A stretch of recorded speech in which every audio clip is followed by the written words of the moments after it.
Hello friends, I welcome you back again to my video tutorial. In today's video tutorial, I will cover everything about prime numbers. Now this word name, prime numbers. The very first thing about prime numbers. What is the definition of prime numbers? We all know prime numbers are those numbers which do not have any divisor except 1 and itself. All numbers which do not have any divisor except 1 and itself. This is the basic definition of prime numbers. For example, 23. 23 is divisible by 1 and 23. Not anything else. So 23 is a prime number. 29 divisible by 1 and 29. So 29 is a prime number. If we talk about 31, 1 and 31 is a prime number. If we talk about 39, say. So 39 has 3, 13, 39 and 1. So it is 4 divisors. So in addition to 1 and 39, it also has 3 and 13 as divisors. So this is not a prime number. So this is a composite number. So this is the thing. When we talk about prime numbers, then all those numbers that are divisible by only by itself and 1 are prime numbers, and all those numbers which are divisible by at least one number except 1 and itself, they are composite numbers. So I have written the definition of prime numbers, and all those numbers except prime numbers that are natural numbers are composite numbers. Okay, I will tell you this in a more detailed way. I hope this is clear to you, prime numbers. Now,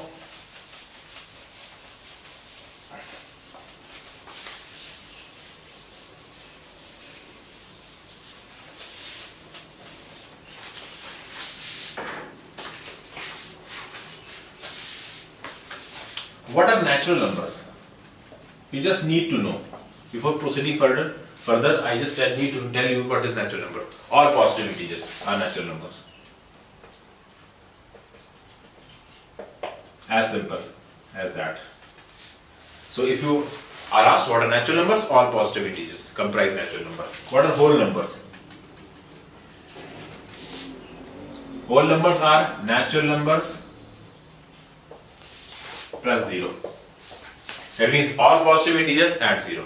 So when we talk about natural numbers, natural numbers start from 1, 1, 2, 3, 4, 5, 8 up to infinity, and if in addition to these positive integers 0 is included, then they become whole numbers. So I hope these two things are clear. Natural number, whole number. I have already told you what rational numbers are. I have already told you what irrational numbers are. I have already told you what prime numbers are.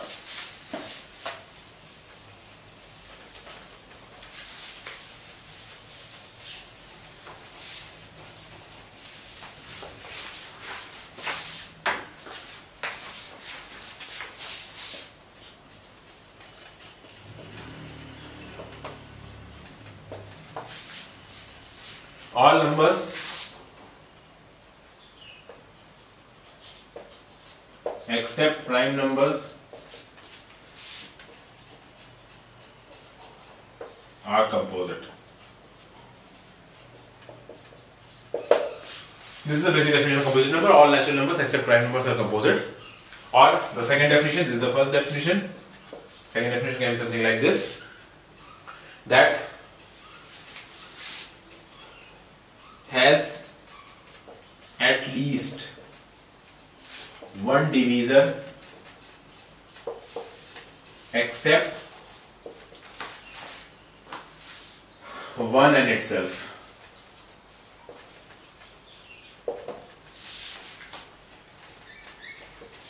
This is it, has at least one divisor except 1 and itself. That is 31. 31 has divisor 1 and 31, but it has no other division except 1 and 31. So 31 is not a composite number. That means composite numbers are those natural numbers which in addition to 1 and itself has some other divisor also. Those are composite numbers.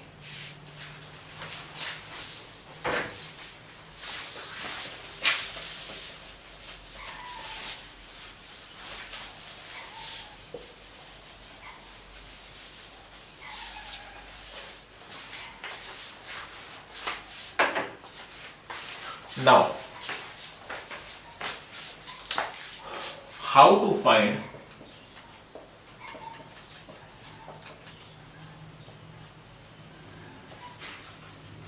whether a number is prime? This is the question. How to find whether a number is prime? Now, before answering this question, I will have to tell you some properties of a prime number. If suppose you find a prime number, then that prime number will always in the form of this 6n plus 1 or 6n minus 1. Take any prime number. Suppose we take 31. Then 31 can be written as 6 into 5 plus 1. Suppose we take 41. Then 41 can be written as 6 into 7 minus 1. Any prime number. Suppose you take 97. 97 can be written as 6 into 16 plus 1. So this is the form going on. 103 can be written as 6 into 17 plus 1. So this is of the form of 6n plus 1, this is of the form of 6n minus 1, this is of the form of 6n plus 1, this is of the form of 6n plus 1. That is, each and every prime number can be denoted in the form of either 6n plus 1 or 6n minus 1. Which implies that if we divide a prime number by 6, then the remainder will be either 1 or 5. Now where does that 5 come on? This 6n minus 1 can also be represented as something like this, 6n plus 5. This is the concept of remainders. If we go by the general form, 6n minus 1 and 6n plus 5 are the same thing. Don't worry if you are not able to understand it right here, you will be able to understand it when you will reach the chapters of remainders. This means, one thing more about this thing, that if I am saying that 6n minus 1 is equivalent to 6n plus 5, then this simply means that if we divide a number by 6 and if the remainder is 5, then we can also show that the remainder is minus 1 when we are dealing with our answer solving.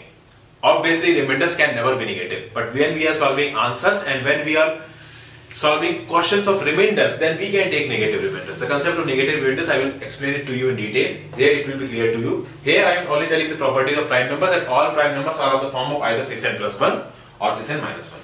You take any prime number. Suppose I take 197. Then how can you write 197? 197 can be written something like this. 6 into 6 is 18, 6 2 is 633 and minus 1. So 197 of the form of 6n minus 1. So this is of the form of 6n minus 1. This is of the form of 6n plus 1. This 6n minus 1. This 6n plus 1. This 6n plus 1. So this is one more property of prime numbers. Each and every prime number is of the form of 6n minus 1 or 6n plus 1. But at the same time, kindly keep this in your mind that all those numbers that are of the form of 6n plus 1 or 6n minus 1 are not necessarily prime. I repeat, all those numbers that are of the form of 6n plus 1 or 6s minus 1 are not necessarily prime. Hindi में बोले जाए तो मैं कहूँगा कि वो number जो 6n plus 1 के फॉर्म के हैं या 6n minus 1 के फॉर्म के हैं, जरूरी नहीं है कि वो प्राइम हो, लेकिन ये जरूरी है कि जितने भी प्राइम नंबर होंगे वो या तो 6n plus 1 के फॉर्म के होंगे या 6n minus 1 के फॉर्म के होंगे. अब इसको देखते हैं.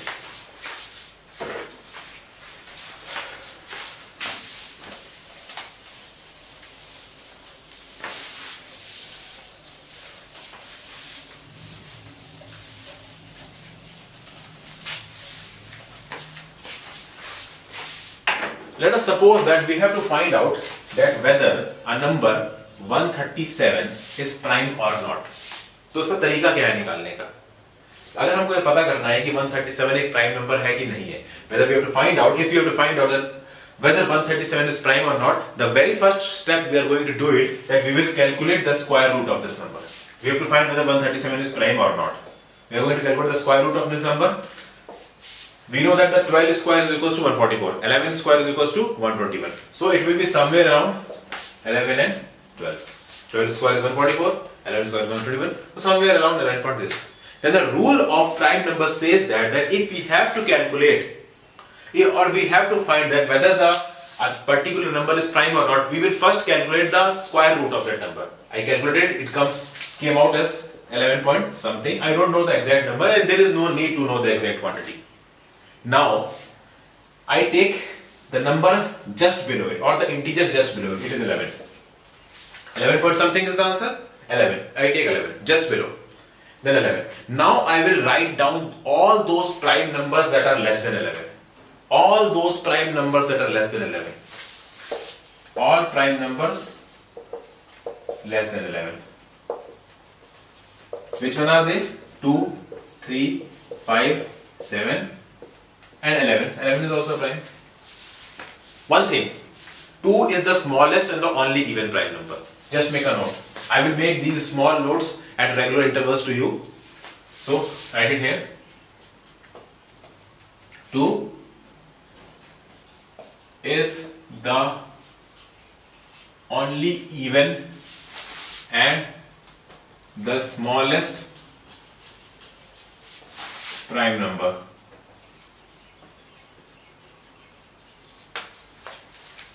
So now, if you have to find out that 137 is prime or not, we calculated the square root. It came out somewhere around 11 point something.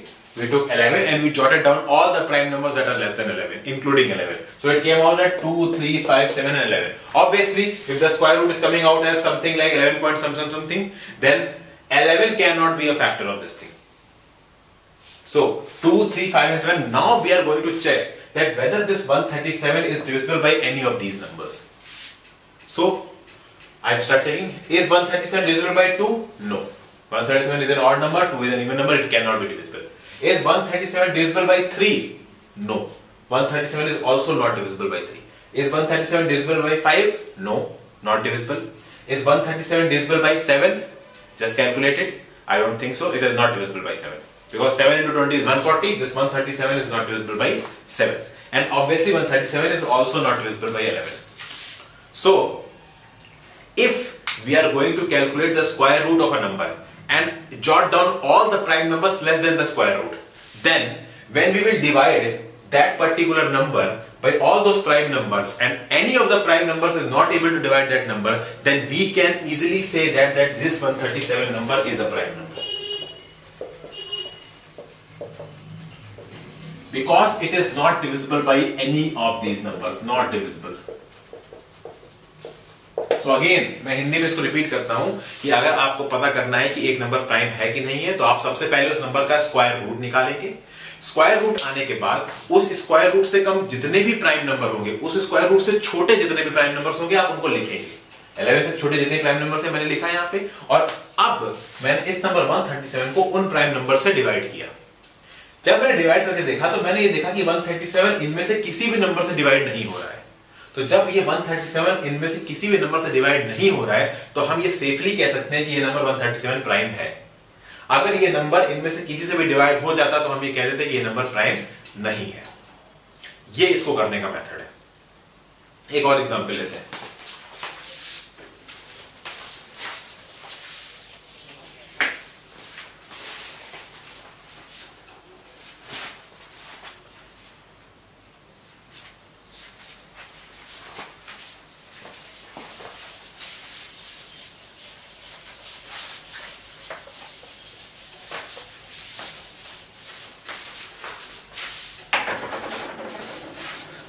Suppose I take a number 197. मुझे ये देखना है क्या ये नंबर 197 प्राइम है। देखते हैं, इसका स्क्वायर रूट करते हैं। 14 स्क्वायर 196 होता है, 15 स्क्वायर 225 होता है, तो ये 14 और 15 के बीच में लाई करेगा। ठीक है, यानी मुझे 14 से छोटे, ये 14 पॉइंट समथिंग कुछ निकल के आएगा इसका square root. It's square root will be somewhere around 14 point something 197. We have to check that whether 197 is a prime number or not. So we'll jot down all the prime numbers that are less than 14. They are 2, 3, 5, 7, 11 and 13. Now we will check that whether this number 197 is divisible by any of these numbers. 197 is not divisible by 2, 197 is not divisible by 3, 197 not divisible by 5, 197 not divisible by 7, 197 not divisible by 11, and 197 is not divisible by 13 also. So we can safely say here that 197 is a prime number. So why are we using this method? That we are calculating the square root and below the square root by checking all the numbers. What is the reason that this method is applicable? So now we will go to see that reason.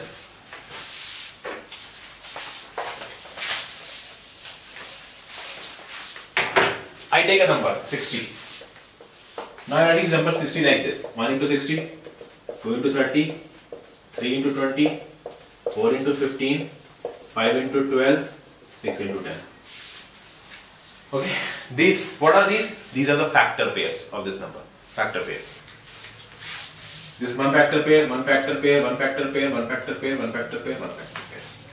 These are the factor pairs of 60. Factor pairs are those pairs of number which we multiply, which if we multiply we will get the original number. So now if we have to check that whether 60 is a prime number or not, we know that 60 is not a prime number, it is even number, so it is obviously divisible by 2. But for the understanding of the purpose that why we are using this method of finding that whether a number is prime or not, why is this method applicable? So this method is applicable because of this reason. Now if we find out the square root of 60, how much will it come out? It will be somewhere between 7 and 8. 7 point something will be the square root of 60. Now, if we will write 60 like this, 7 point something into 7 point something, we will get 60 because 7 point something is the under root of 60. Now, if we will see that the square root of 60, whatever the quantity is, in each factor pair of 60, one quantity is greater than this square root and one quantity is less than this square root. मेरे कहने का मतलब यह है कि under root 60 का जो भी स्क्वायर रूट आया है, 60 के जितने भी फैक्टर पेयर होंगे, हर फैक्टर पेयर में एक नंबर इसके अंडर रूट से बड़ा होगा और एक नंबर इसके अंडर रूट से छोटा होगा. आप 1 into 60 में देखिए 67 point something से बड़ा है, 1 7 point something से छोटा है. 2 into 30 में देखिए 37 point something से बड़ा है और 2 7 point something से छोटा है. यही 3/20 में है, 4 into 15 में भी यही है, 4 7 point something से छोटा है और 15 7 point something से बड़ा है. यानी हर फैक्टर पेयर में every number of the factor pair, one is greater than the under root of the original number and one is smaller than the under root of the original number. That means that in order, if a number is not prime and it has a factor except 1 and itself, then either that factor will lie in the range of 1 to the under root of that number or that factor will lie in the range of under root of that number to the original number. That means that if 60 is not a prime number, then one factor of 60 will lie between 7 point something and other factor will lie between 7 point something and 60. This is the range. This is how these things operate. So, if we have to find out that whether a number is prime or not, we just have to calculate that whether there is a factor of that number between 1 to the under root. This is our logic. This was the logic we were using in 197, that if we have to find out that whether 197 is a prime number or not, then its under root is somewhere around 14 point something. Then, if this number 197 is not a prime number, then obviously there will be a factor of 197 except 1 and 197, and that factor, one part of it will lie between 1 to 14 point something. So there is no need to check it from 14 point something to 197. There is only a need to check it from 1 to 14 point something. This is my logic. So, if a number is not prime, then obviously it will have a factor pair, except this one factor pair. Obviously 197 is equals to 1 into 197. So this is also factor pair, but except this factor pair. If it has a factor except 1 and 197, then obviously one factor will be less than the under root of the original number and one factor will be greater than, corresponding to that number, greater the under root of that number. Understand from this thing, 197, in 197, under root is 14 point something, this 14 point something. If this number has one factor except 1 and 197, then obviously that factor will either lie in the range of 1 to 14 point something, and corresponding to that number in this range, one number will be present in 14 point something to 197. This is my logic. That is 1 to 14 point something, say, and 14 point something to 197. If there is a factor in this range, suppose x, then there will be a corresponding factor in this range also. Then only a factor pair will form. This is the logic, and this is the logic we are using here. That is why I said to you that we will calculate the square root and take all those numbers that are less than that square root. This was my logic, this was my total reasoning of doing this thing. So again, 1 to 14.0, 14.0 to 197. So now, one thing will be coming to your mind, that I have said to you that if a factor pair is to exist, except the number and 1. So in that case, one number of that factor pair will lie in the range of 1 to the under root of the number, and the second number of the factor pair will lie in the range of the under root of that number to the original number. This is the same here, 197 square root, 14 point something. This 14 point something is the square root. So I wrote for 1, then 14 point something, then 197. So if a factor pair exists, except 1 and 197, so one number of the factor pair will lie in this range from 1 to 14, and the other number of the factor pair will lie in this range from 14 to 197. So obviously, if you have to find a factor pair, or if you have to find whether a number is prime or not, it is much easier to find a factor between 1 and 14 rather than to find a factor between 14 and 197. Because here we have to check only 13 values, and here we have to check many values, somewhere around 183 or 182 values. So this is the whole logic. Now, I will extend it into the question of 60 only.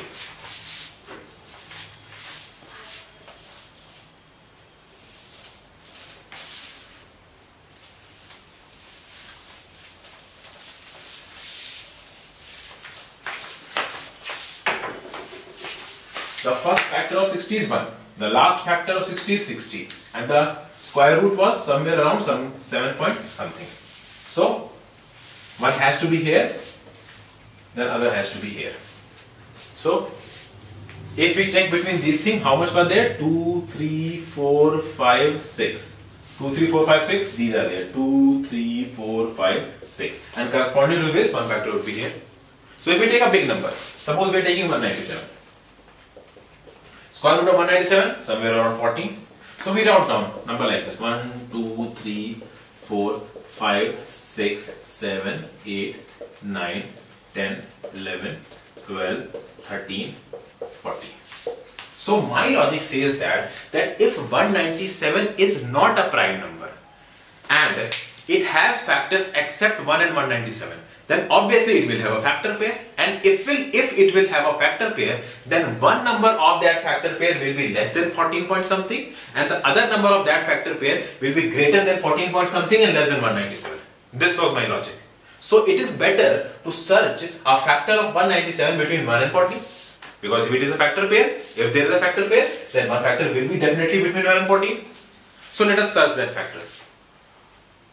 Obviously, in the main method, I told you that in order to find out whether a number is prime or not, you have to take the under root and you have to check only the prime numbers that are less than that under root.